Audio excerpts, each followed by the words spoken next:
Hi, welcome back to my High Plains Life. I'm Danielle, your host, and I'd like to take a moment and thank all returning viewers for coming back and watching. It's been a while, about three and a half weeks. I try and podcast every other week, so this has been a little longer in between than usual. And I'd like to welcome any new viewers we might have. I hope you enjoy the show and welcome. So, to start off, let's start off with what's on the needles.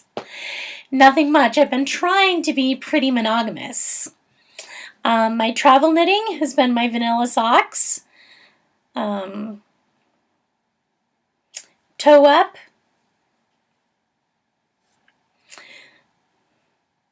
I've got one done already, one finished already, and the second one is about ready for the hill turn. This is out of Zitron Trekking XXL, and it's a numbered colorway, but it's really cool. It's got orange and yellow and blue and green and red, and it's stripy, but it's not intentionally self-striping, so it's just kind of random. Very cool. And that is in my little sheepy bag that I got at You and Me. And it was made by a local lady. And since that was my travel knitting, which it has seen a lot. It has seen me in the doctor's office waiting room for a routine checkup. It's seen my husband in the urgent care waiting room for medical issues. And it's been to a baseball game. That's right. I forgot we went to a baseball game. So it's seen a lot of travel. And I still don't feel like I'm getting anywhere on it. Excuse me. I am a slow knitter. But I try to be consistent. And my other knitting that I have been working on is my Celtic Myths shawl by Asita Krebs. Asita Cribs?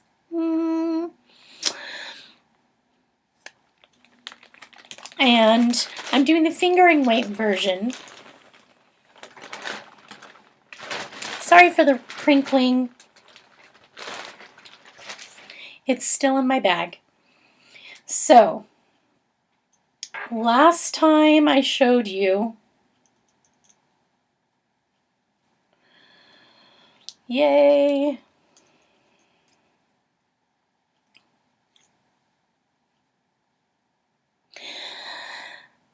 I was about right there.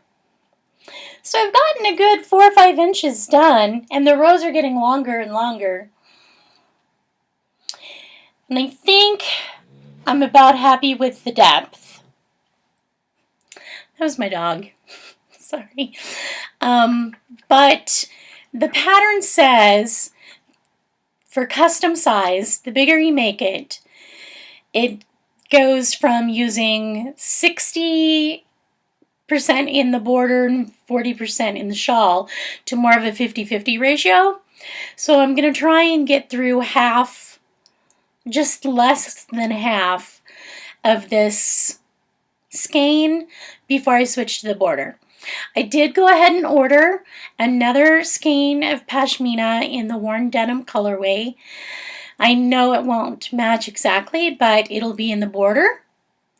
So, and there's enough variation that I think it'll work anyway. So, that's literally the 2 projects I've been working on, my travel knitting and my at-home knitting. And when I get tired of it, I don't do anything. I know, it's horrible. I will sit there and watch TV without even knitting.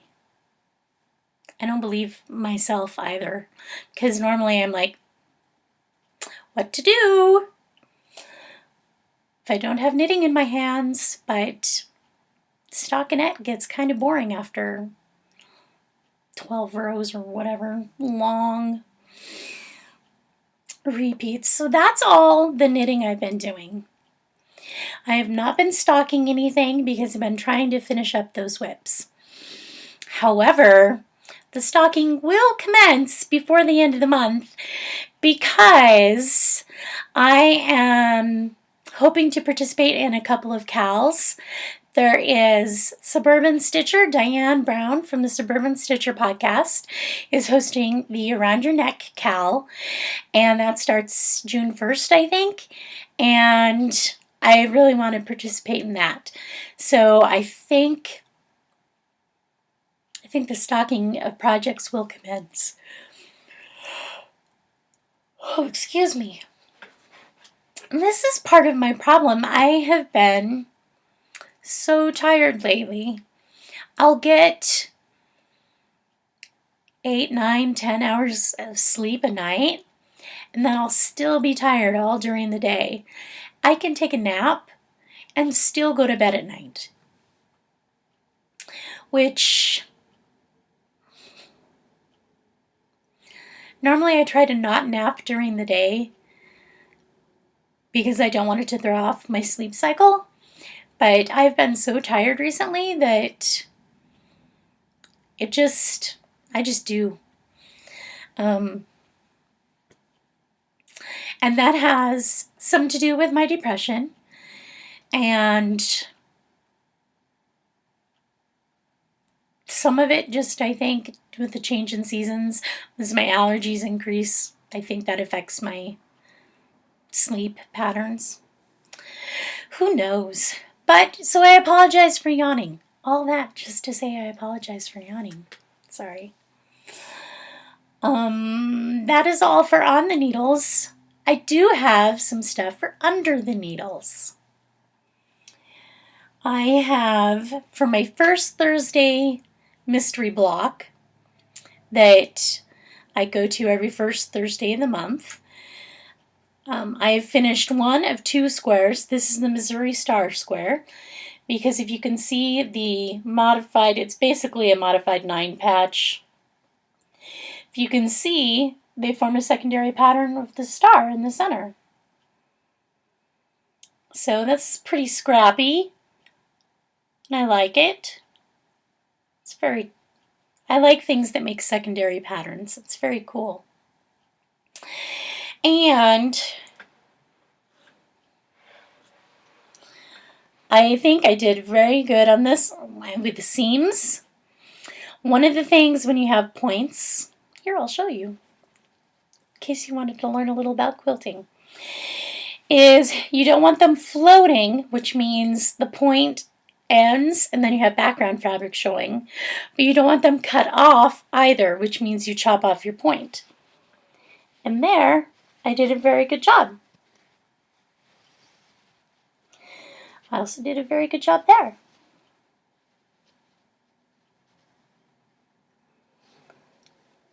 The 4 points, oops, these 4 points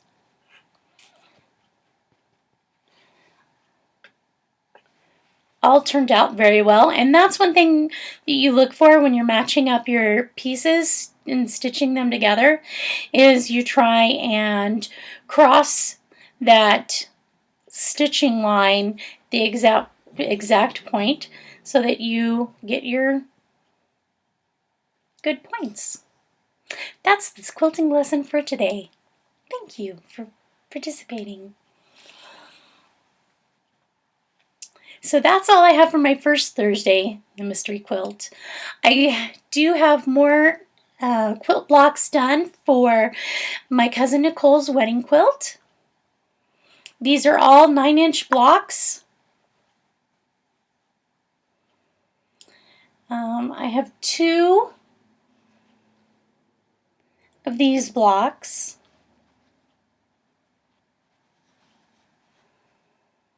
I can't remember the name. just another plain 9 patch that I got out of Extraneous Squares.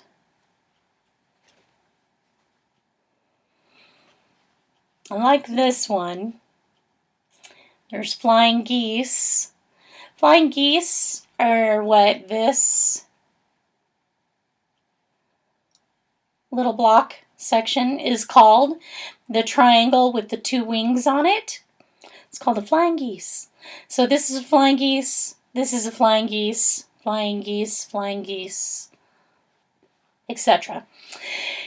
And I may have gotten a new gadget.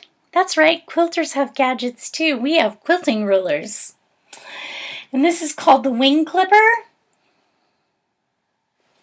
And it helps you make perfect, oh, you can't see the writing on it. I'm getting glare, sorry.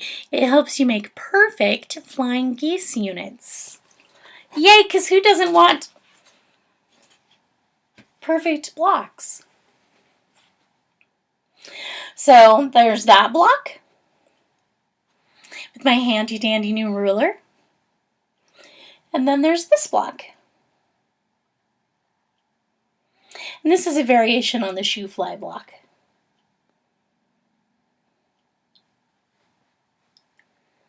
So I made those, and that puts me over the halfway mark for the quilt, which is good because the wedding is in August and it takes a month to quilt and bind, and I'm running out of time. I thought I'd have plenty of time, but it's already the middle of May. And this is where that quick, quick, slow comes in. Time just flies quick, quick. And I feel like I'm dragging my feet through mud slow. So I need to get a move on and work on some more blocks. Let's see.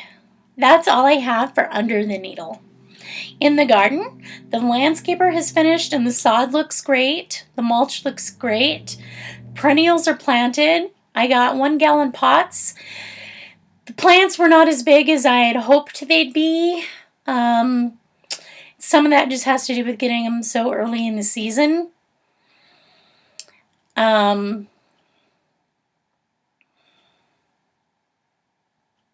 I don't know. So that was disappointing. And I still need more perennials. I have spaces to fill, but I already spent, like, I have planted 91 plants. Well, the landscapers planted 91 plants that I picked out. And that's a lot. So, I'm hoping just to give it a few years, let them grow and spread out a bit, and then perennials require division every couple of years. Most perennials do. Not all of them, but most. So I'm hoping that in a couple of years, when some of them require dividing, I'll just take and divide those perennials and use them to fill in the blank spaces.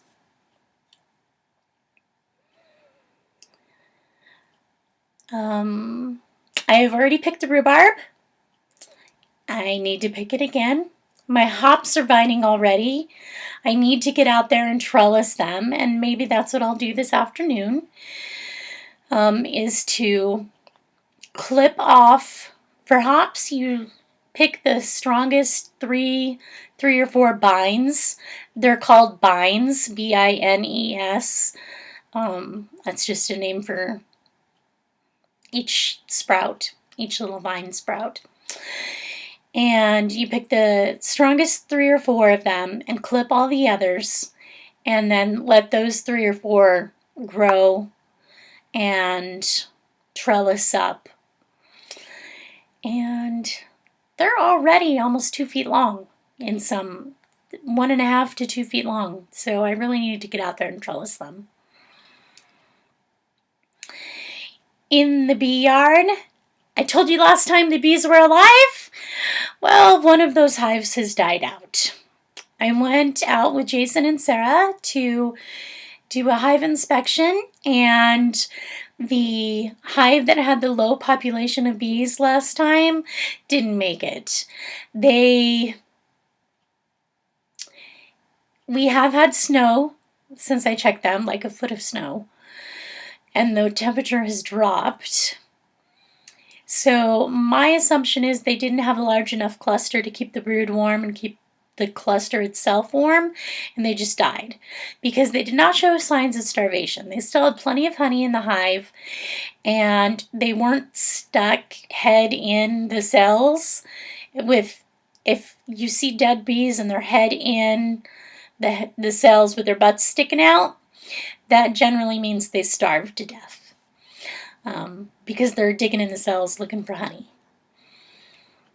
These were not in that manner. They were just on the comb. I could just brush them off.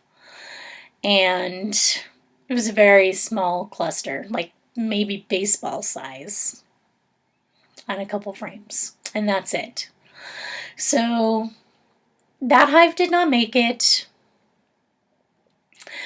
Maybe I will get a swarm call, and I can go and collect a swarm and get back up to 2 hives. That's my goal.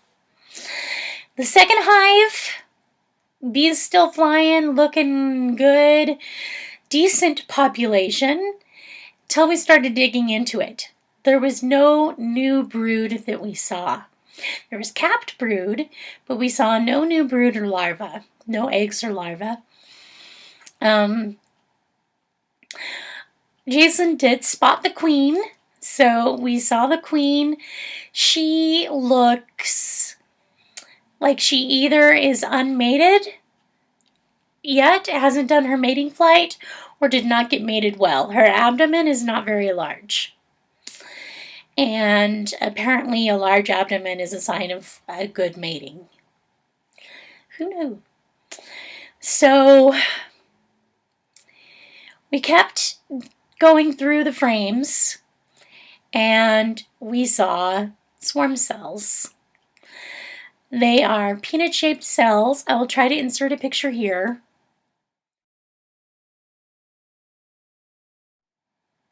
Most of the time they're along the bottom edge of the frames. We saw some in the center of the frames, which would indicate supersedure, but this time of year it's swarm cells. The hive population didn't seem to be overcrowded, so I don't know if they were just swarm cells this queen had hatched and hadn't had a chance to kill off the other swarm cell queens yet or not. Or if she was last year's queen that hadn't been mated well, they don't like her brood pattern and they're trying to supersede her. There are so many questions when you're raising bees. You don't know what's going on. And the only way to know is to just keep looking through and taking a guess. I did suffer a bit of heat exhaustion when we were going through and doing our hive inspections. We'd been out there about an hour and a half, 2 hours with the jacket and veil on. It gets pretty hot. I'd forgotten to bring any water or Gatorade. Next time I'm bringing Gatorade. And so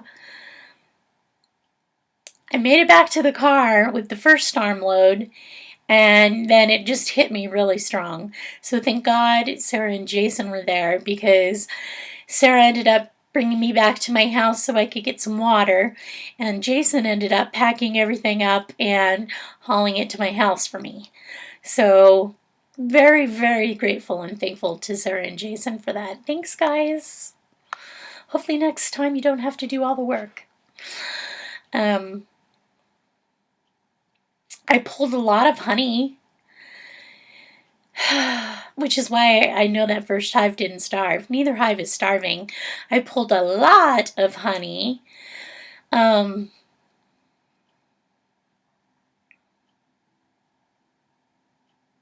So I actually have so many boxes filled with honey frames that I need to extract this spring, or I won't have enough boxes to put back on the hives with empty frames for the next nectar flow. Is that crazy or what? I really need to extract. So I think the second weekend in June, I think I'll be doing an extraction party. And have Sarah and Jason over and some other friends and see if we can't get all the honey taken care of and extracted. Let's see. So that's it for in the bee yard. Off topic. As I mentioned, I've been watching Suburban Stitcher podcast with Diane, and I plan on doing the Around Your Neck Cal. It starts in June. Take a look over at that and see if it's something you might be interested in too. And maybe we can get a group to cal along. A cal.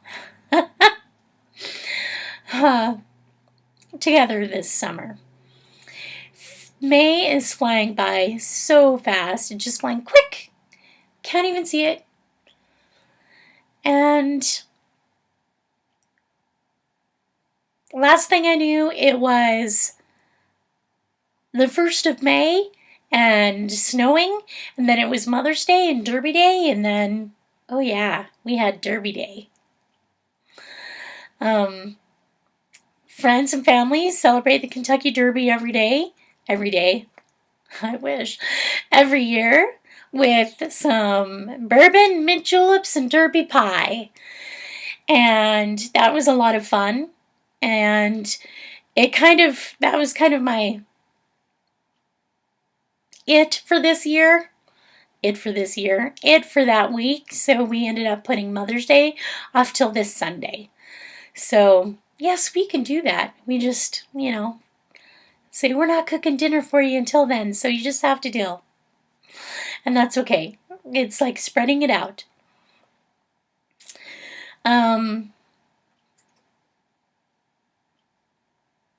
Yeah, so it feels like it was just the 1st of May, and now it's the middle of May. The rhubarb needs pulled again. The weeds need pulled already. Hop needs trellis. The garden needs planted. Where does the time go? I just can't believe it's just flying by so quickly. And I wish it would pause just for a moment until I can get some work done, because I have all this list of all these to-do things, and I just haven't had the energy to do them lately. So I need this calendar to pause so I can catch up, get some energy, and then get out there and take care of my garden. Hopefully. So hopefully that'll happen. Sorry I didn't have much for this month.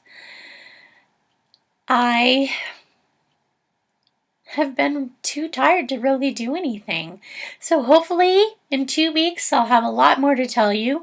Hopefully I'll be able to show you some finished knitting and be able to tell you I planted my garden and it's sprouted and growing gangbusters. So you can find me on Instagram and Ravelry and Periscope as Danny Girl CO for Danny Girl Colorado.